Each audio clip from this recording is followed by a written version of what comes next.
Pandorum wasn't just another sci-fi horror film that came and went. It was designed as the first chapter of a trilogy filmed entirely in Germany and built from two completely different scripts that had nothing to do with each other. Today we're counting down 16 weird facts about Pandorum. Stick around for fact 16 because the ending audiences saw was not the ending the filmmakers expected anyone to have to sit with. Fact 15. The ending. Nobody was ready for Pandorum ends with Bauer and Nadia surfacing into open ocean on Tanis and the evolved creatures swimming ashore beside them, humanity's twisted descendants inheriting a new world alongside its survivors. Most audiences didn't see it coming. The entire film had been building toward a horror climax. What arrived instead was something stranger and more ambiguous. Not a victory, not a defeat, but a beginning that nobody could fully read. Early test screenings reportedly produced confused responses. Viewers expected resolution. The film delivered transformation instead. An earlier version of the ending leaned harder into bleakness, less open water, less daylight, a closing image closer in tone to the darkness that preceded it. The theatrical cut pulled back towards something that felt, if not hopeful, then at least open. Whether humanity had survived or simply produced its own replacement is a question the film deliberately refused to answer. The ending that confused audiences in 2009 is the reason the film still generates arguments today. Fact 14. The film was always intended as a trilogy. Nobody who made Pandorum thought they were making a standalone film. The story was designed from the ground up as the first chapter of a trilogy, a three-part arc that would expand the Elysium's history, explore the origins of the creature population aboard the ship, and follow the consequences of the film's ending across subsequent installments. Producers Paul W.S. Anderson and Jeremy Bolt had structured the financing around that long-term ambition. The world building embedded in the script, the hierarchies of the Elysium crew, the political context of Earth's collapse, the generational timeline of the ship's voyage, was all laid in as foundation for stories that would follow. The box office killed every plan. Pandorum grossed $20.6 million against a $33 million budget. The trilogy never moved past its first chapter. Everything built to support two more films was left hanging in the ending of a movie most audiences never saw. Fact 13. Paul W.S. Anderson produced it as a spiritual sequel to Event Horizon. Paul W.S. Anderson and Jeremy Bolt had previously worked together on Event Horizon, the 1997 science fiction horror film that flopped on release and built a substantial cult following on home video. When Pandorum came to them, both men recognized the kinship between the two projects, a claustrophobic spacecraft, crew members losing their minds in deep space, horror rooted in what human beings do to each other when civilization is stripped away. Anderson signed on as producer with Bolt, and the two deliberately structured Pandorum as a spiritual successor to Event Horizon, not a sequel in any narrative sense, but a film occupying the same psychological and tonal territory. Event Horizon had been dismissed on release and then slowly reclaimed by audiences over years. Anderson and Bolt were making a film they believed would follow the same trajectory. They were right about the trajectory. They were wrong about how long it would take. Event Horizon's rehabilitation took a decade. Pandorum's is still happening. Fact 12. The entire film was shot at Babelsberg Studios in Germany. Not a single frame of Pandorum was filmed in the United States. The entire production took place at Babelsberg Studios in Potsdam, Germany, one of the oldest and largest film studios in the world, which had been operating since 1912. The German production context was not accidental. Constantine Film, the German production company behind the project, drew substantial subsidies from three separate German funding bodies: the Medienboard Berlin Brandenburg Regional Fund, the German Federal Film Board, and the German Federal Film Fund, which contributed $6 million to the production. That $6 million represented the Federal Film Fund's second largest single payout of 2008, behind only Ninja Assassin. A film set in deep space on an interstellar arc was financed in large part by German government cultural funds. and built entirely on soundstages in Potsdam. The Elysium existed inside a studio that Fritz Lang had used to make Metropolis 80 years earlier. Fact 11. The title was originally the name of the ship. In Travis Malloy's original prison ship screenplay, Pandorum was not a psychological condition. It was the name of the spacecraft, the vessel transporting criminals across space, that served as the story's setting. When the two scripts were merged and the prison ship concept was restructured into the Settler's Ark narrative, the name had to find a new home. The decision to transfer it from the ship to the Disorder was an elegant solution to a structural problem. The Elysium became the new ship name, resonant with mythological weight. A paradise vessel carrying humanity's last survivors, Pandorum became the unofficial term for orbital dysfunction syndrome, the deep space psychosis that the film builds its horror around. A word that had meant a place became a condition. The ship that no longer existed gave its name to the madness that replaced it. In the finished film, Pandorum is everywhere. The original Pandorum is nowhere. Fact 10. Antje Trouwe was making her first English-language film. Antje Trouwe was cast as Nadia, the ferocious, self-sufficient survivor who has kept herself alive inside the Elysium's nightmare by being more dangerous than everything hunting her.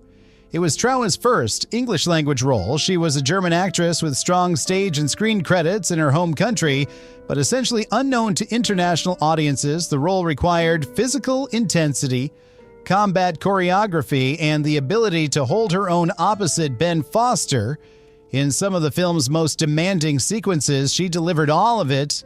Critics who found little else to praise consistently noted Trouwe's performance as the film's most electrifying presence. The role brought her to the attention of Hollywood casting directors. In 2013, she was cast as Farah Ul, General Zod's ruthless lieutenant in Zack Snyder's Man of Steel. Her career in English-language cinema began inside a failing franchise on a failing spaceship. It survived both. Fact 9. Norman Reedus appeared 4 years before The Walking Dead. Norman Reedus has a role in Pandorum. He plays Shepard, a crew member whose appearance is brief and whose material is limited. In 2009, Reedus was a working actor. With solid credits but no defining role, The Walking Dead premiered in 2010, and Daryl Dixon made him one of the most recognizable actors on American television. Reedus's appearance in Pandorum predates that transformation by a year. Critics who revisited the film after The Walking Dead's success noted with some frustration that the role had been drastically underwritten, that an actor who would prove himself one of the most compelling physical presences on television was given almost nothing to do in a film that could have used exactly what he had. His name in the credits became one of the film's retrospective curiosities, the future Daryl Dixon standing in the wreckage of a spacecraft criminally underutilized by a production that didn't yet know what it had. Fact 8. The creatures were designed to feel like evolutionary products. The humanoid creatures that have overtaken the Elysium were not designed as conventional movie monsters. The creature department built them as the logical endpoint of a specific biological process. Human beings who had been awake for generations inside the ship, adapting over hundreds of years to the dark, confined, resource-scarce environment of the vessel's lower decks. The result was a creature that looked wrong in specific, purposeful ways. Faster than a human being should be able to move, quieter than the environment suggested, with sensory adaptations built for darkness rather than light. The film's narrative explains their existence through evolutionary biology rather than supernatural agency, a deliberate choice that gave the horror a scientific foundation most creature features skip entirely. The creatures are disturbing not because they are alien, but because they are recognizable. They are what human beings become when civilization is taken away, and time is given to fill the gap. Fact 7. The film contributed to its distributor's bankruptcy. Pandorum was distributed in North America by Overture Films, an independent distribution company that had been founded in 2006 and had released a number of well-regarded films, including The Road and Sunshine Cleaning. The box office failure of Pandorum was one of several consecutive disappointments that contributed to Overture's financial collapse. The company filed for bankruptcy and ceased operations in 2010. Less than a year after Pandorum opened, A film about the collapse of human civilization contributed in a small but documented way to the collapse of the company that released it.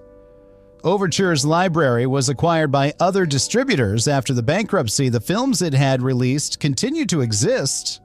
The company that had put them in theaters did not.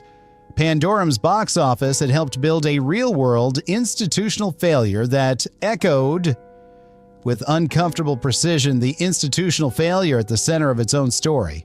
Fact 6, Dead Space was released the same year, and audiences couldn't tell them apart.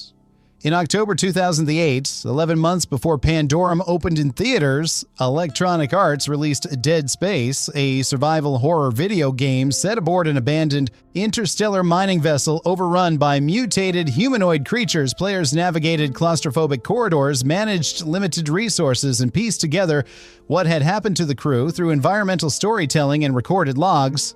When Pandorum arrived in September 2009, the comparison was immediate and damaging. Critics and audiences noted the near-identical premise: amnesia, a spacecraft, darkness, creatures that used to be human, and a protagonist piecing together the truth while trying to stay alive. No evidence of direct borrowing exists. Both properties were in development simultaneously, but the timing was brutal. Pandorum entered a market where the core experience it was offering had already been delivered more successfully by a video game. Audiences who had played Dead Space found little in Pandorum that felt new. The film paid the price for a coincidence it couldn't control. Fact 5, Kang Le was cast for his martial arts credentials, not his acting. Kang Lo played Manch, a Vietnamese survivor who has kept himself alive through exceptional combat ability and speaks almost no English in the film. Le was not a conventional casting choice. He was a professional mixed martial artist and kickboxer, a former Strikeforce middleweight champion with a fighting career that included victories over Frank Shamrock. His acting experience was limited. The production cast him specifically for what his body could do on camera, rather than what his voice could deliver in dialogue. The choice was smart.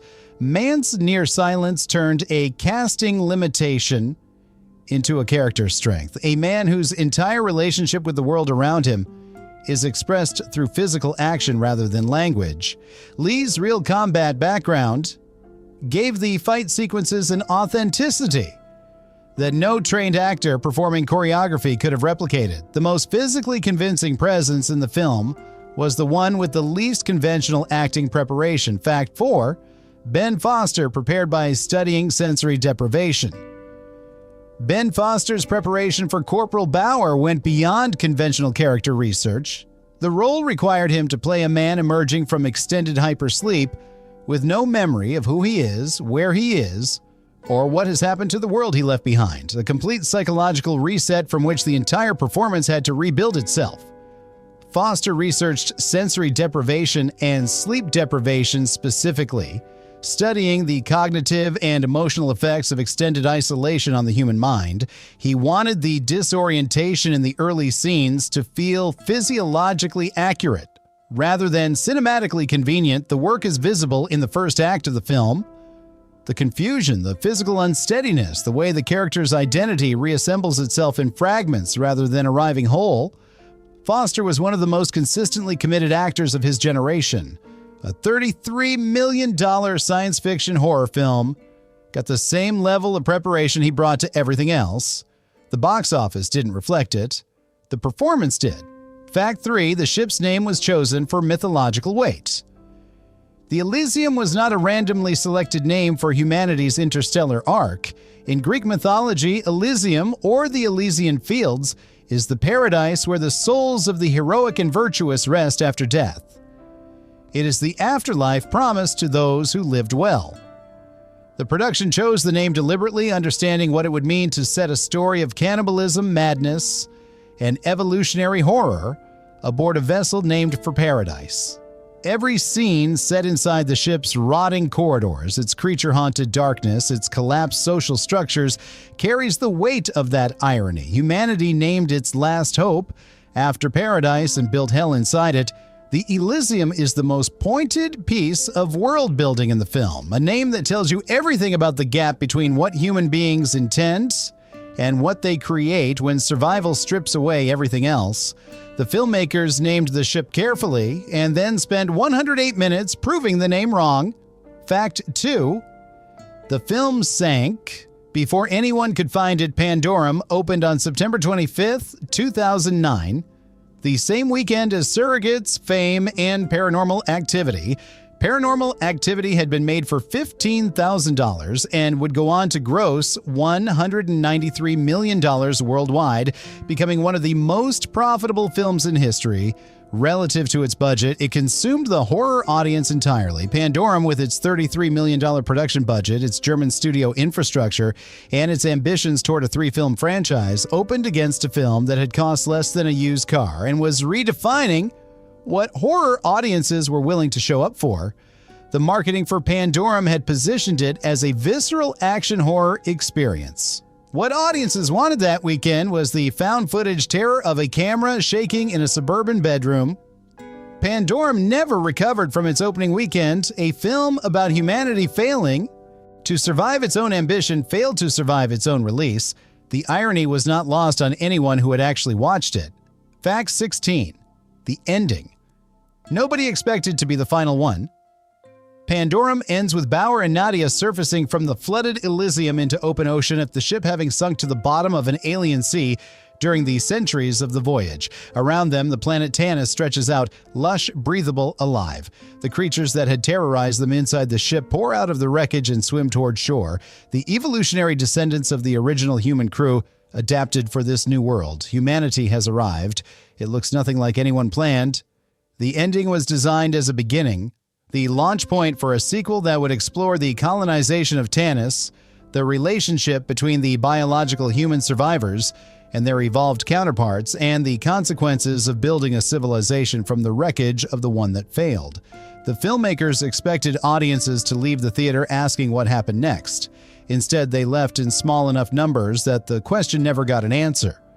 The ending that was supposed to be an opening chapter became the last page of an unfinished story. Bauer swims toward shore. The sequel never follows. Tanis is still out there. Nobody made it back.